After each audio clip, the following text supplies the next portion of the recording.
Salut à tous, on se retrouve pour faire le papier d'un nouveau quintet direction Longchamp ce dimanche. Pour le prix des arènes de Lutèce, un handicap de bonne facture avec des chevaux très bien connus à ce niveau. On espère qu'on va trouver la bonne solution. En tout cas, on va étudier tout ça dans le détail. La bonne solution est importante parce qu'il y a quand même une tirelire de 1 million à décrocher, pourquoi pas, avec ce papier. Faites le papier, prix des arènes de Lutèce, c'est tout de suite.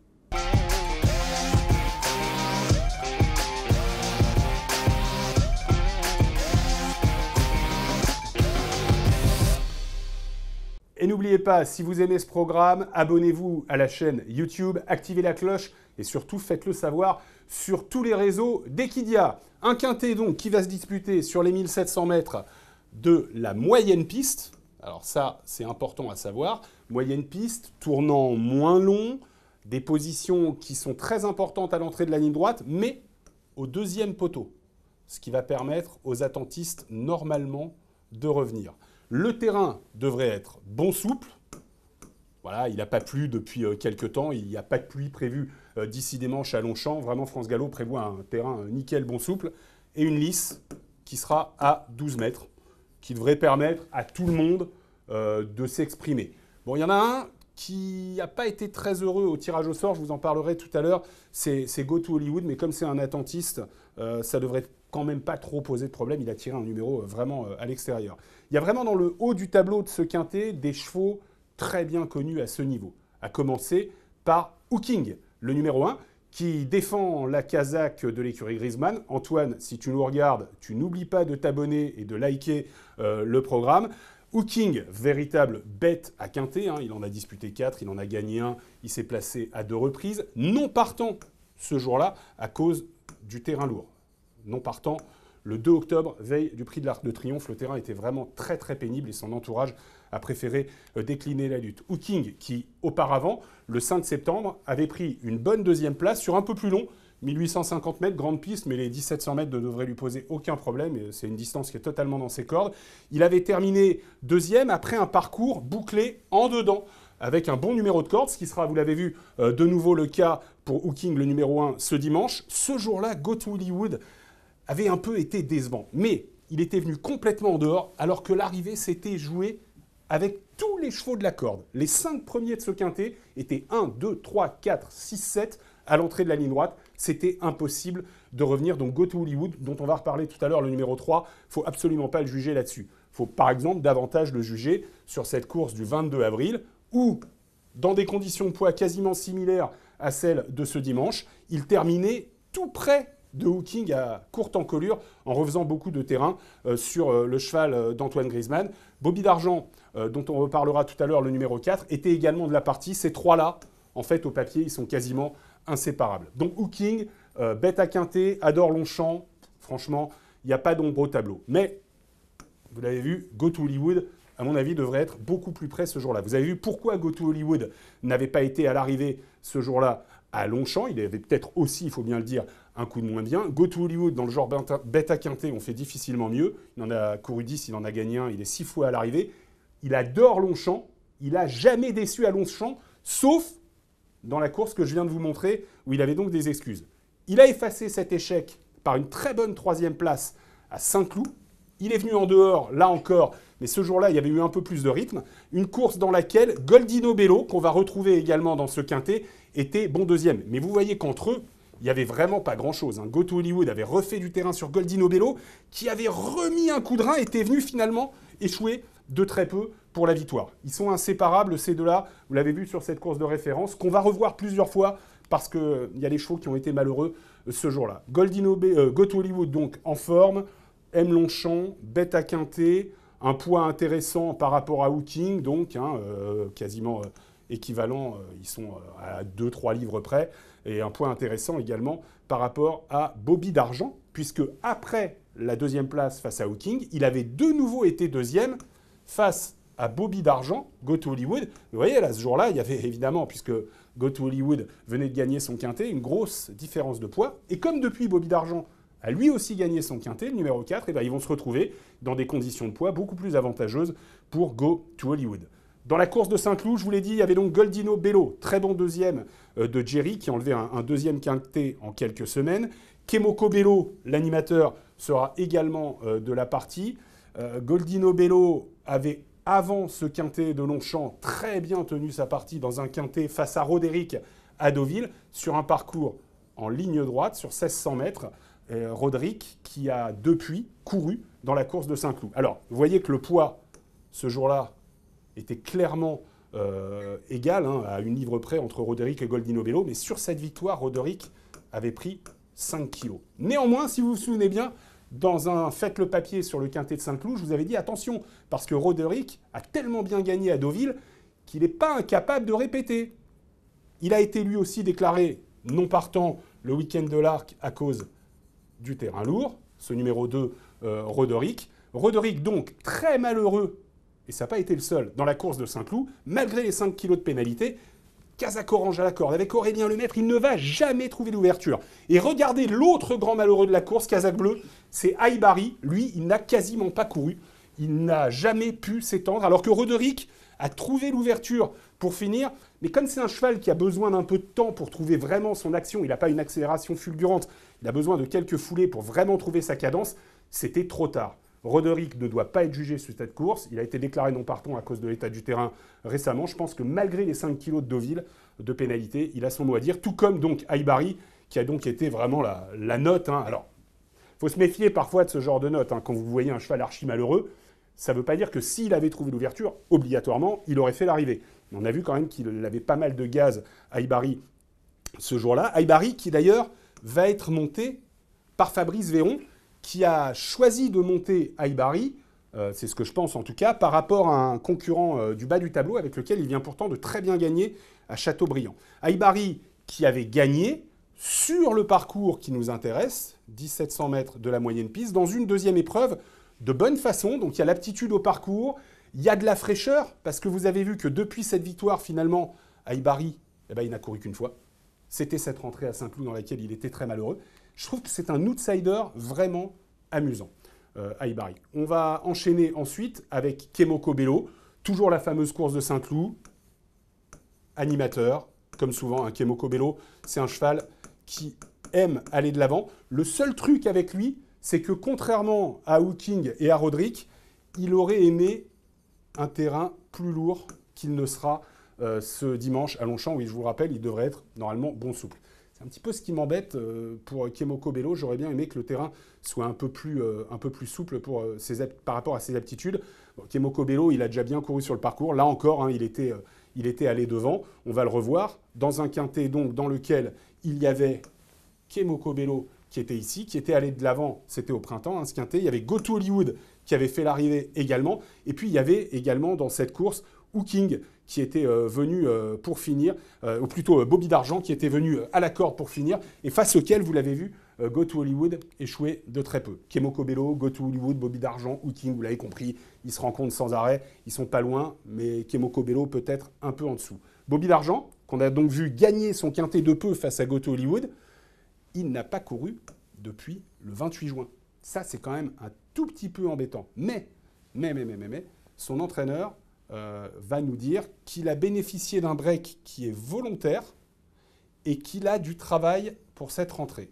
Seulement voilà, suite à sa victoire, que je viens de vous remontrer face à Go to Hollywood, ce numéro 4, Bobby d'Argent, n'a peut-être plus de marge au poids. Donc bon, c'est à voir. Je ne pense pas qu'on puisse l'enlever complètement, mais ça ne sera pas une base dans ce quintet. San Valentina est peut-être un outsider amusant dans cette course. Son entraîneur sera doublement représenté d'ailleurs. On a déjà parlé de Aibari.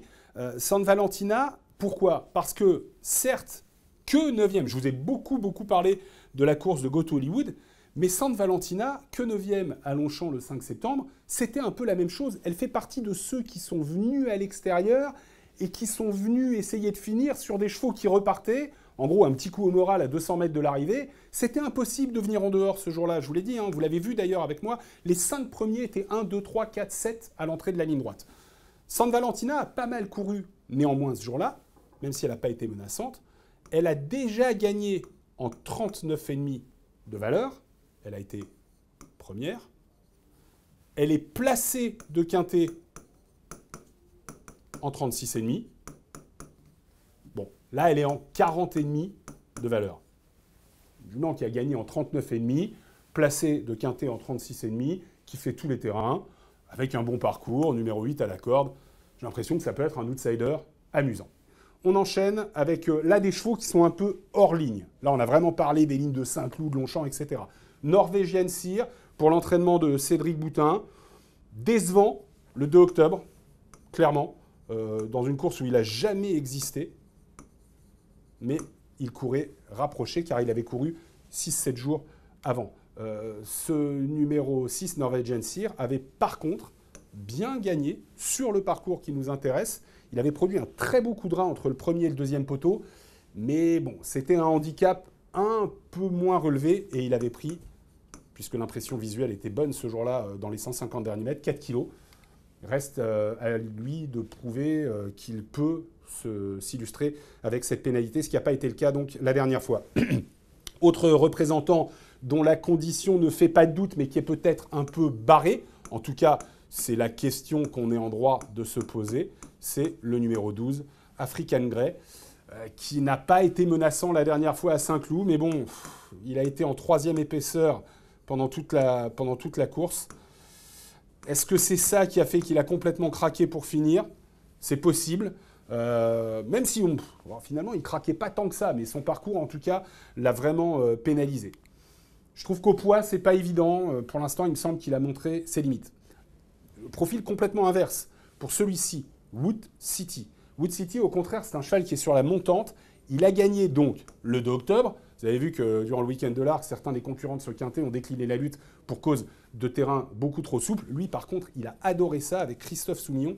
C'est une course qui avait clairement été visée par son entourage. C'était une 2e épreuve de handicap divisé. Et il avait réussi à se détacher, mais sans aucun problème pour finir. Il allait enfoncer les longueurs et enfoncer surtout ses adversaires. Vous avez vu, ça décollait énormément. Ce jour-là, on était en fin de réunion, samedi, veille de l'Arc. Le terrain était très pénible. Ça avait beaucoup plu à Wood City. Reste à savoir si le terrain de ce dimanche va lui plaire. Ce qu'on peut noter pour Wood City, c'est qu'il a déjà fait l'arrivée de quintet. C'était à Lyon, face à un Bobby d'Argent qui n'a pas couru depuis et qui avait été pénalisé suite à sa victoire de Longchamp. Il l'avait nettement dominé, donc aptitude à s'illustrer dans les quintets, certes pénalisé au poids assez nettement après sa victoire dans la 2e épreuve, mais à cette époque de l'année, attention, parce que la forme est un facteur hyper important. On a parfois tendance à dire qu'en fin d'année, la forme, entre guillemets, prime la classe. Des outsiders à présent, Emiliano Zapata, entraînement de Émile Zahariev. Bon, il a assez peu couru en France. Moi, je n'ai rien vu. Il débute dans les courses à quintet. Il a quelques tentatives dans des courses de classe 2, notamment, qui ne sont pas mauvaises. Mais clairement, je n'ai pas vu assez pour le retenir. Alfieri est un cheval qui pose un peu problème parce qu'il nous vient des réclamés. Lui aussi a été déclaré non partant durant le week-end de l'Arc. Il nous vient des réclamés. Il vient de se classer 2 fois 2e dans des épreuves à réclamer sur gazon et sur PSF. Et c'est un cheval qui n'a pas couru depuis très très longtemps dans les handicaps, depuis 1 an. Il était en 43 de valeur. Et son poids a complètement baissé au point qu'il est à une valeur qui, théoriquement, aujourd'hui, lui donne une chance. Simplement, voilà, on ne sait pas trop dans quel état il se présente en termes de valeur quand même, parce que certes, son poids a baissé, mais si son poids a baissé, c'est que les valeurs qu'il a effectuées après avoir bien brillé dans les handicaps ont été quand même assez décevantes. Ceci dit, c'est un cheval en forme. Je ne sais pas si on va avoir la place de le garder, mais bon, si on n'a pas la place et qu'il vous reste un peu d'argent après les tickets, on pourrait peut-être le rajouter. Toronada a été pénalisé de 4,5 kg pour une victoire à Châteaubriand, dans un lot clairement moins fort. J'ai envie de dire que si on avait envie de dégoûter Toronada et son entourage de recourir handicap et notamment quintet, on n'aurait pas fait autrement. La victoire était très nette, 5 longueurs, mais bon, là, on est à Longchamp, on n'est pas à Châteaubriand. Voilà. Et puis, vous avez vu, Fabrice Véron préfère monter un petit outsider dont je vous ai parlé tout à l'heure. Deuxième représentant d'Émile Zahariev, c'est Dame Gladys. Alors, je suis vraiment pas chaud. Autant pour Emiliano Zapata, j'ai quelques doutes. Autant pour Dame Gladys, pour moi, il n'y a pas un papier qui permet de lui faire confiance. Falcon Run, c'est le bottom weight, le poids le plus léger de la course. C'est un cheval qui a déjà réussi à gagner quintet, qui s'est placé. Bon, quand il avait gagné quintet, c'était tout début de saison, Compiègne, terrain lourd, petite valeur, lot moins fort. Mais il a bien couru. Vous l'avez vu dans la course de Hooking tout à l'heure. Hooking 2e, Falcon Run 4e, Goat Hollywood 10e avec son parcours en dehors qui ne l'a pas favorisé. Le seul truc, c'est que lui aussi aurait sûrement aimé un terrain plus lourd. Il aurait fallu que ce soit plus lourd pour Falcon Run. Ça ne sera pas le cas. Donc, est-ce qu'on va avoir la place de le garder ou pas? Je ne sais pas trop. Bon, clairement, dans ce quintet, il y a deux groupes de chevaux qui se détachent. Il y a ceux qui se sont battus, entrebattus depuis le début de l'année, qui adorent Longchamp, qui sont hyper réguliers dans ce genre de course. Et puis, il y a un petit groupe intermédiaire avec des chevaux en forme qui ont bien fait récemment. Puis, vous avez vu en dernière partie de papier, on a vu des chevaux dont la chance semblait, à mon sens en tout cas, peu évidente. Je vais vous proposer deux tickets, là encore. Un premier où on va prendre 3 bases, mais où du coup, on va être obligé de jouer à 25% parce que, voilà, pour ne pas atteindre des sommets en termes d'investissement. J'ai placé Goldino Bello qui cherche son quintet en 2e position. Hooking, hyper régulier, en 3e. Et Go to Hollywood, parce que le numéro à l'extérieur peut quand même être pénalisant. Je ne l'ai mis que, entre guillemets, 4e, même si je pense qu'il a montré récemment à Saint-Cloud qu'il pouvait sans problème regagner une course de ce genre. Donc un X en tête, parce que Roderick, d'abord parce qu'il faut prendre des risques et qu'il faut essayer de trouver des combinaisons spéculatives, mais parce que Roderick a été malheureux, parce que Bobby Dargent, son entraîneur, nous dit qu'il a de la fraîcheur et que la fraîcheur en fin de saison peut compter. J'ai pas parlé beaucoup de San Valentina, qui est un outsider qui me plaît énormément dans cette épreuve. J'ai l'impression que c'est un profil très très amusant. Wood City qui vient de gagner à Longchamp et Aibari, très malheureux lui aussi, un peu comme Roderick dans le quintet de Saint-Cloud. Ça c'est un premier ticket, 3 bases, 5 associés, 25% à 10 €. Seulement voilà, quand on joue à 25%, on peut toucher des bricoles. Donc on peut aussi prendre un risque supplémentaire, c'est de prendre 4 bases. Et du coup, de faire remonter des associés à la tête du prono Wood City, le numéro 7, parce qu'on se dit que, comme la forme, entre guillemets, prime la classe et qu'il est très en forme et qu'il vient de très bien gagner, il est capable de surmonter la pénalisation. Et du coup, comme on joue avec 4 bases, on joue en plein, déjà, 100%, et on a 2 € pour rajouter Norwegian Sear, en se disant que sa dernière tentative n'est pas très bonne, mais qu'il courait rapproché, et qu'il a montré qu'il se plaisait bien sur le parcours et une faculté d'accélérer qui pourrait pourquoi pas lui permettre de créer la surprise pour une place. Voilà, un ticket un peu plus risqué avec 4 bases mais avec des espoirs de gain peut-être un peu plus élevés. Salut les amis, à très bientôt.